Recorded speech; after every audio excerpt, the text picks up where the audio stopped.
చూడొచ్చు మనం చందు వాళ్ళ ఇంటి దగ్గర ఉన్నాము. సో ఆల్రెడీ అన్నీ అయితే బయలుదేరుతున్నాయి. సో మనతో పాటు చందు వాళ్ళ సిస్టర్ ఉన్నారు, వారితో మాట్లాడిపిద్దాం. సో వాళ్ళ సిస్టర్తో మాట్లాడి అలాగే మధ్యలో ఉన్న అనుబంధం అయితే తెలుసుకుందాం. సో ప్రస్తుతం మనతో పాటు ఉన్నారు. సో అమ్మ చెప్పండి, ఎలాంటి అనుబంధం ఉంది మీతో అన్నతో? మొన్న కూడా కలిసాను, దెబ్బ తగులుగానే చెప్పిన అన్న హాస్పిటల్ పోదాం, స్కాన్ తీసుకో, సూచర్స్ పడితే ఏమో చేపిద్దాము అంటే లేదమ్మా స్కార్ వస్తుంది, ఇప్పుడే చేయించుకోను, నేను రేపు పోతా హాస్పిటల్కి పోయి స్కానింగ్ చేయించుకుంటా. ఎప్పుడు కనిపించినా అమ్మ అమ్మ తిన్నావమ్మా, ఎక్కడ పోతున్నావమ్మా, ఏం చేస్తున్నావమ్మా, ఇంతే. అంటే ఎలా ఉండేవాడు అన్న మీతో? చాలా మంచిగా ఉంటాడు, చాలా మంచి ఆయన.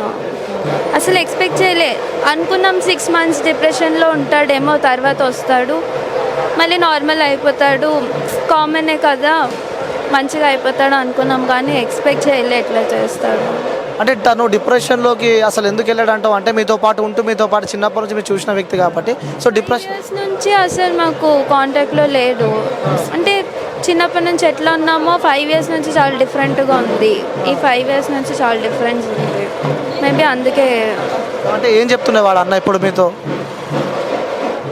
అంటే అన్న మీతో ఎప్పుడు ఏం చెప్తూ ఉండేవాడు? అన్నతో ఉన్న మెమొరీస్ ఏం స్పెషల్గా అంటే ఏం నార్మల్గా క్యాజువల్. ఎట్లా అంటే ఈ మధ్య 5 years నుంచి రాఖీ పండుగ కూడా ఎన్నిసార్లు ఫోన్ చేసినా కలవకపోవడం. ఆ ముందంతా ఫోన్ చేస్తే ఇక్కడ ఉన్నామో, వస్తున్నా, ఈ టైంకి వస్తున్నా, ఇప్పుడు కట్టుకుంటా అని చెప్తుండే. అంటే ఎప్పుడు అన్నకి మీరు చివరిగా రాఖీ కట్టిన ఎప్పుడు? లాస్ట్ ఇయర్ అయితే కట్టలేదు, ఆ ముందు ఇయరే లాస్ట్. ఇంకా లాస్ట్ ఇయర్ అసలు కలవలేదు, చాలాసార్లు ఫోన్ చేసాము. ఎప్పుడు చివరిగా మీతో కాల్ మాట్లాడిన?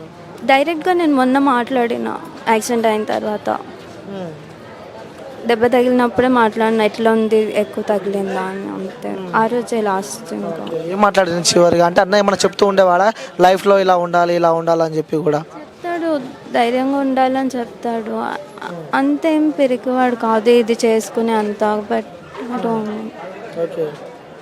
ఇంకోటి ఇంట్లో కూడా ఎక్కువ ఉంటాయని చెప్పి ఉన్నాము, అంటే మీరు ఉన్నారు కాబట్టి. సో ఇంట్లో గొడవలు ఇలాంటివి ఉంటాయి? అందరి ఫ్యామిలీలో ఉండే కామన్ ప్రాబ్లమ్స్ అంతే, ఎవరి ఫ్యామిలీలో అయినా ఉంటాయి ఆ ప్రాబ్లమ్స్. బట్ సో మిస్ అవుతాం అనమాట అయితే? ఆబ్వియస్గా మిస్ అవుతాం. Thank you sir.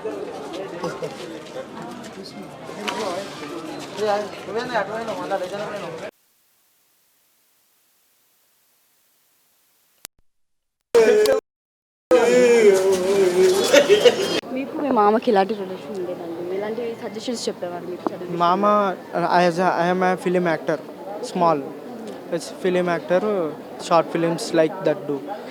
అయితే మా మామకి ఒకసారి చెప్పినుండే, సరే మామ చూద్దాం చేద్దామని చెప్పిండు. రీసెంట్లీగా ఒకటి ఉన్నదన్నాడు, ప్రాజెక్ట్ ఉంది, అలా టేకప్ చేసుకుందాం మనం చేద్దామని చెప్పాడు. అదే రౌడీ విలన్ సైడ్ యాక్టింగ్ చేస్తారని. అయితే అలా చెప్పాడు, మాట్లాడాడు, చేశాడు. కానీ సడన్గా ఈ డిసిజన్. మీకు ఎప్పుడు తెలిసి చనిపోయారనే విషయం? నిన్న నైట్ తెలుసు. నిన్న నైట్ వెంటనే హాస్పిటల్ దగ్గరికి వెళ్ళాం. అక్కడ నుంచి లేట్ అయిపోయింది చెప్పి. చివరికి మీ మామ మీతో మాట్లాడిన డే ఎప్పుడు, సందర్భం ఏంటి?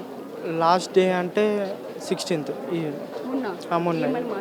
రీసెంట్లీ అయితే మా ఏం ఇది కాకు, ఏం కాదు అది ఇది అంటే, సరే మామ ఏం కాదు అది ఇది అని చెప్పి చాలా బాధపడి ఏడ్చాడు. కొద్దిగా డిప్రెషన్ నుండి ఏం మాట్లాడలేకపోయింది.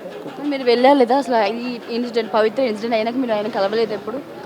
అతను డైరెక్ట్ అక్కడనే వెళ్ళిపోయాడు, బెంగళూరు నుంచి అదంతా అయిపోయిన తర్వాత 15th నైట్ వస్తే 16th మార్నింగ్ కలిసాం మేము. 15th వాళ్ళకి చిన్న పిల్లలు ఇద్దరు, వాళ్ళని చూస్తుంటే మీకు ఏమనిపిస్తుంది? చాలా బాధ ఉండే. అప్పుడైనా చాలా మంచిగా ఉండే పాపం. మాతో మా ఇంటికి వచ్చేవాళ్ళు, మేము వాళ్ళ ఇంటికి వెళ్ళాము, మాట్లాడేవాళ్ళము, చాలా చిన్న పిల్లలు ఆడుకునే వాళ్ళం మేము కూడా మంచిగా. ఇప్పుడు అలాంటిది మా అమ్మ లేకుండా పోయింది. ఇప్పుడు మా అత్తమ్మ కూడా చాలా ఇబ్బంది పడుతారు, అలా ఫాదర్ మదరు. మరి మీ మామ 5 years నుంచి ఈ రిలేషన్ మెయింటైన్ చేస్తున్నారు కదా, మరి మీ శిల్ప ఆ అత్తకి మొత్తం ఫుడ్ అంతా ఎలా ఉండేది? అప్పుడప్పుడు వస్తుంటే మా తాతయ్య వాళ్ళు చూసుకుంటారు, ఇక్కడ చూసుకునే వాళ్ళు. అసలు వీళ్ళిద్దరు రిలేషన్లో ఉన్నారు. మాకు మొన్న యాక్సిడెంట్ అప్పటి వరకు తెలియదు. అంటే వాళ్ళు యూట్యూబ్లో మా పిన్నికి తెలిసింది 5 సంవత్సరాల నుంచి రిలేషన్ ఉంది, మ్యారేజ్ కానీ అప్పటి నుంచి మాకు ఎవరితో మాట్లాడలేదు వాడు. అట్లా వాళ్ళ ఇప్పుడు శిల్ప ఆవిడ వాళ్ళ సొంత మా మరదలు. అవును చిన్నప్పటి నుంచి స్కూల్లో ఉన్నప్పటి నుంచి ప్రేమించి అవునండి. ఆయన కోసం వెయిట్ మరి పెళ్లి చేసుకుంది మరి సడన్ గా ఇంత అంటే మధ్యలో పవిత్రన ఏదో మందు పెట్టింది. అది ఆ మైకంలో పవిత్ర మైకంలో మా తమ్ముడు మాకు కాకుండా పోయాడు. పెద్ద అంట కదా. పెద్ద మరి అది ఆమెకు ఉండాలండి, ఆమెకు ఉండాలి. సో ఈ ఘటన మీద మీరు ఏమంటారు? మేము చాలా బాధపడుతున్నామండి. ఈ పవిత్ర అన్న మనిషే మా తమ్ముడిని తీసుకెళ్ళిపోయిందండి. కారణం పవిత్రేనండి.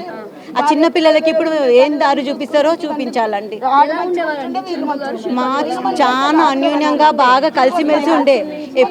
ఎప్పుడైతే బాగా కొట్టేవాడు, తాగి కొట్టేవాడు. అంతా ఆ అమ్మాయి చెప్తే ఉన్న కొద్దీ ఈయన వచ్చి చేశాడు. వాళ్ళ మమ్మీ మీద కూడా తిట్టేవాడంట, మా బాబాయ్ మీ అందరి మీద అరిచేవాడు. కానీ ఎక్కువ ఇక్కడ రాకపోయాడంట. అలా కొడుకు చివరికి ఎప్పుడు మాట్లాడారు? చివరిగా అంటే మొన్న యాక్సిడెంట్ మా పిన్నితో మాట్లాడాడు.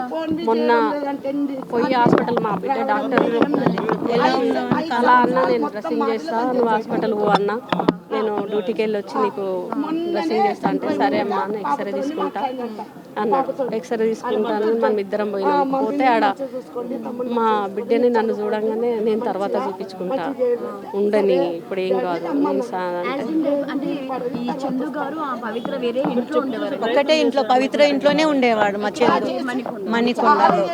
అక్కడే నిన్న కూడా అక్కడే సూసైడ్ చేసుకున్నాడు కదండి, మణికొండలోనే చేసుకున్నాడు. చివరికి శిల్ప గారు ఏ టైం ఎప్పుడు మాట్లాడారు? అది మాకు తెలియదండి. చివరికి 5 years తో మాత్రం కలిసి అంతే కలిసి అయితే లేరు. వాళ్ళకి రిలేషన్నే లేదంట. వచ్చిపోతుండే అంతే. ఆవిడకి ఎప్పుడు తెలుసు అండి వీళ్ళిద్దరు రిలేషన్? అది తెలియదండి నాకు కూడా అంత ఐడియా లేదు. ఏడ్చుకుంటామని చెప్పేది. అంటే మేము మా సొంతము బావ కొడుకైనా 5 అన్నదమ్ములు మా బావ. ఈ చనిపోయాక ఈ వీడియోస్ అంతా బయటకు వచ్చాయి, వాళ్ళు చేసిన వీడియోలు బయటకు వచ్చాయి. అవంతా చూసి మీరు ఏమనుకుంటున్నారు? మేము చాలా ఫీల్ అయ్యామండి. ఇంత పెద్ద దాంతో ఎందుకు ఈడే ఎఫ్ఐఆర్ పెట్టుకున్నాడు ఏంటిదని మేము కూడా ఫీల్ అయ్యాం. అంటే వాడు ఆ పవిత్రే నా ప్రాణం, పవిత్రే నా సర్వం, పవిత్ర అనే వాడు పవిత్ర మైకంలోనే ఉండి ఆఖరికి పవిత్రతోనే పోయాడండి. మాకు అన్యాయం చేసి పోయాడు. మరి మనతో పాటు ఒక బామ్మాయితో ఉన్నారు. మరి చందు తన చిన్నప్పటి నుంచి పరిచయం అనమాట. సో మరి ఎలాంటి అనుబంధం ఉందో ఆవిడకి మాట్లాడదాం, మాట్లాడే ప్రయత్నం చేద్దాం. బస్తీలో చిన్న పిల్లోడు కదమ్మా, మాకు చిన్నప్పటి ముందు కళ్ళ ముందు పెరిగిన పిల్లోడు. కళ్ళ ముందు అది 63లో మ్యారేజ్ అయింది. అప్పటి నుంచి నేను ఇదే బస్తీ ఉండేది, ఇదే కాంపౌండ్. ఇక తర్వాత మేము కొంచెం అక్కడ షిఫ్ట్ అయినాం. కానీ ఎక్కడ కలిసినా మా బాబుతో మాతో అందరికీ నమస్తే అంటుండే. అంతే. 2 అన్నదమ్ములు, ఒక అక్కనో చెల్లెలు, సాకలోళ్ళు. అమ్మాయి సడన్ గా ఇప్పుడు ఒకసారి మొన్న వారం క్రితం ఒక ఆమె చనిపోయింది కదా, ఆమె చనిపోయినాక ఆ వార్త చూసి మీరు ఏమనుకున్నారమ్మా? మాకు తెలియదు. నిన్నటి నుంచే మేము టీవీ చూస్తున్నాం. ఈయన చనిపోయినప్పటి నుంచి ఆమె పెద్ద ఆమె బెంగళూరులో బాడీ చూపెట్టిర్రు. ఆమెకు ఒక బాబు, 2 అమ్మాయిలు ఉన్నారు, పెద్దవాళ్ళు.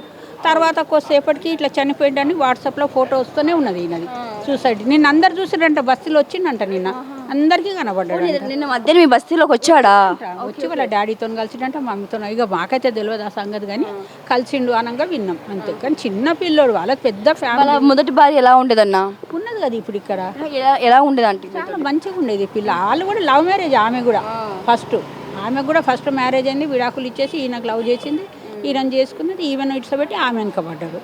ఇక ఇప్పుడు ఉన్నది ఈమె చిన్న పిల్లలు ఇద్దరు. ఒకసారికి మీ కంటి ముందు పెరిగిన ఆ అబ్బాయిని చూసి ఇలా చనిపోవడం అని తెలుసుకున్నాం, మీరు ఎలాగా? మేము ఫీల్ అవుతున్నాం, ఎందుకు పోయినామే పోయింది, ఈమెతోనన్నా మంచిగా ఉండొచ్చు కదా, 2 పిల్లలు ఉన్నారు అని అనుకున్నాం. కానీ ఇట్లయితుందని ఏం లేదు. ఆమెతో ఎక్కువ టచ్లో ఉండేనంట. ఈమె హార్ట్ అటాక్ వచ్చిందంటే నా వల్లనే వచ్చింది ఆమెకు హార్ట్ అటాక్ అనేసి ఆయన సూసైడ్ చేసుకున్నాడు. వాళ్ళ పెద్ద ఫ్యామిలీ, 5 బాబాయిలు, పెద్దనాన్న, చిన్నాళ్ళు, 5 మంది ఫ్యామిలీ. వాళ్ళ పిల్లలు అంటే పెద్ద జాయింట్ ఫ్యామిలీ. అట్లా